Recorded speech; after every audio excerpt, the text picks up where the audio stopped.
The Soviets in the 70s and 80s were looking at the system, and they didn't want to change the system Gorbachev style. They didn't want to liberalize it politically.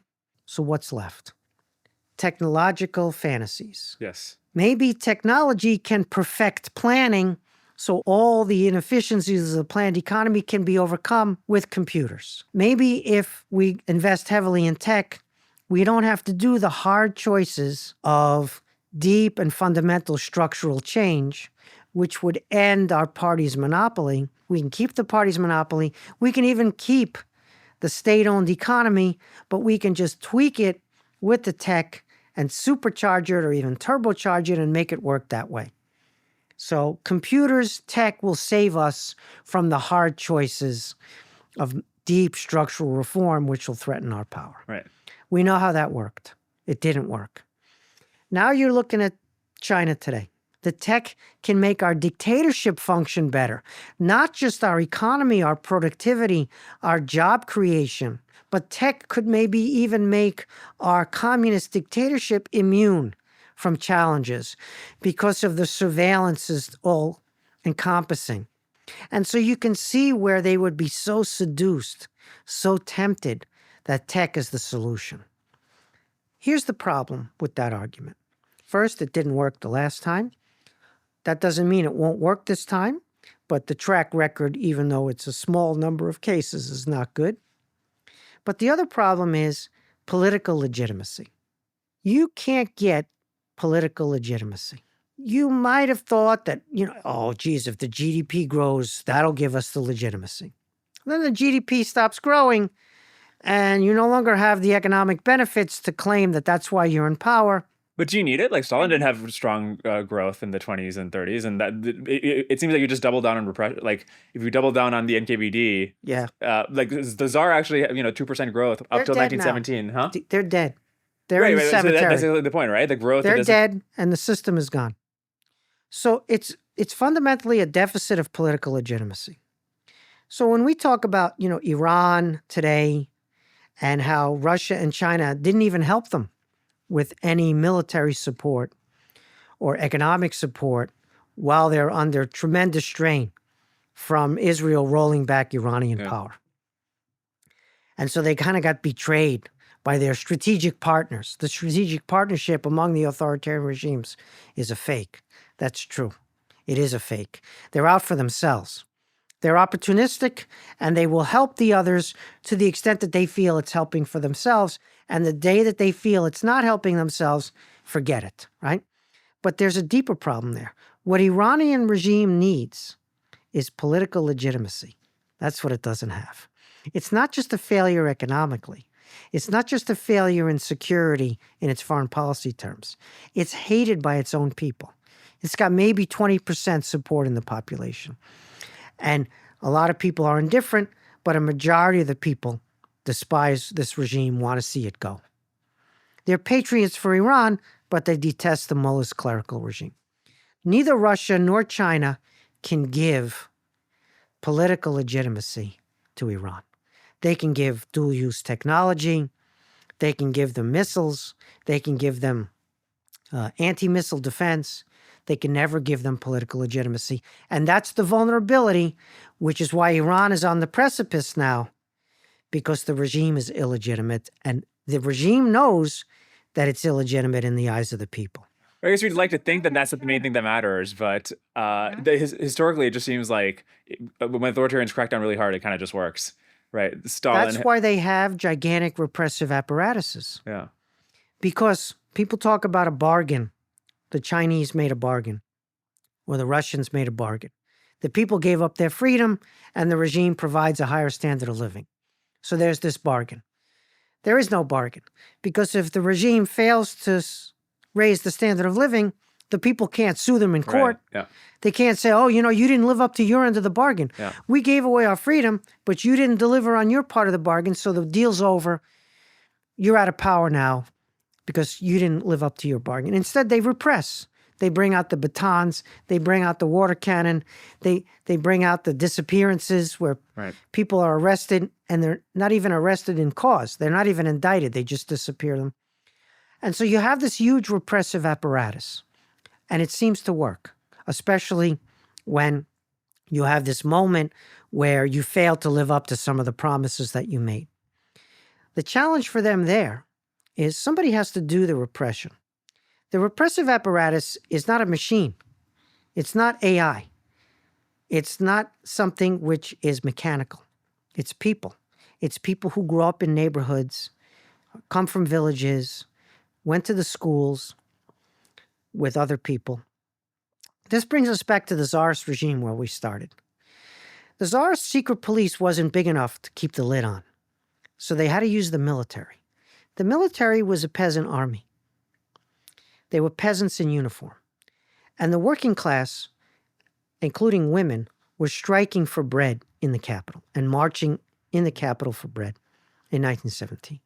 And the military was told to shoot them. And these are elite military units. Shoot these workers. And they're peasants. And you think, okay, peasants, they'll shoot workers, right? No love lost. The workers were peasants yesterday. And some of them were still peasants who went back to the villages where these soldiers were from during downtime at the factory, during harvest time. They were the same people. And the army decided not to shoot. There came a point where the regime called out the repression, and the repressors had agency and didn't repress. And so that's what happens in these cases. You never know when it's going to happen. It's very hard to predict beforehand. But there comes a moment where the people who are supposed to do the shooting decide not to shoot. The people who are supposed to do the arresting, they decide not to arrest. The people who are doing the surveillance, they decide to stop. So you have this huge repressive apparatus, and it works until the moment the people in it decide not to do it anymore. And so that's where the political legitimacy variable is ultimately decisive. Because those people who are killing under communism and collectivizing those villages and dekulakizing and killing the people in their native village that they had grown up with, if they hadn't done that, the regime couldn't have done this. The regime couldn't have collectivized. Stalin wasn't out there shooting people. He was signing the decree, which then got transported through the system, communicated through the system to the point of the activist who enacted it or not, as the case might be. When they don't enact, your power evaporates. It's like a bank run. Right. You look at the bank and you think, wow, that's pretty solid. They got these neoclassical columns. It's all made out of stone. Looks really impressive. This bank is really solid. And then one day, it gets in people's heads that the bank might not have your money. The bank might not be good in reality for your paper holdings. And so you rush the bank to try to get your money out before that money is gone or doesn't exist. And everybody gets that idea at the same time, not just one person, and you get a bank run. And so this really solid institution with these neoclassical stone columns turns out to be evaporates, evanescent. You can have a political bank run in the repressive apparatus. They cease thinking that they should kill people like themselves on behalf of a system that they are no longer loyal to, no longer adhering to. That can happen in the forces of order, as we call them, in the repressive apparatus. It can happen inside the elite. That's because when the leader gives the order, it's got to go through the whole chain of command. The leader doesn't give the order to the soldier. It goes to the one boss, the subordinate to that boss, the subordinate, and anywhere along the chain of command, there can be disloyalty and revolt. There can be what we call political defection. And so what motivates, what triggers political defection? The lack of legitimacy, political illegitimacy. Mm-hmm. People are not going to die for something that they no longer believe in. And so that's a really big problem that the communist regime can't solve with tech. And you say, well, the tech could produce power and prosperity, and China could re-legitimize its rule, just like it did with the economic growth. And so the economic growth did it for 30, 40 years, and that's how the regime legitimated itself. And then the tech will do that for the next 30, 40 years. And the answer is that hasn't happened yet. So maybe it can do that, and maybe it can't, but it's never permanent. What's permanent is power rooted in the people. What's permanent is they're real citizens. They have real freedoms. They have the right to vote. Now, they can't get what they want.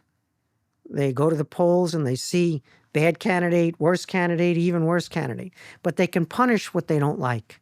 They can exercise that agency. They can be citizens. They can realize their citizenship, just like we do as consumers in the marketplace, consumers of podcasts. And so that's where you get legitimacy from, where the system enables people, opportunity at home, opportunity for people who otherwise don't have opportunity. That's legitimacy. That's priceless. China doesn't have that. Russia doesn't have that. Stalin had that legitimacy for a time based upon the idea that he was building a new world and overcoming the horrors of capitalism and imperialism and world war. And Khrushchev gave a second wind to that, even as he was revealing more of the horrors. And then that just ran out. And they unwittingly destroyed the system, trying to give it a third wind under Gorbachev. Right. And so they have no way forward. They're stuck. They can't do structural reform and maintain their power.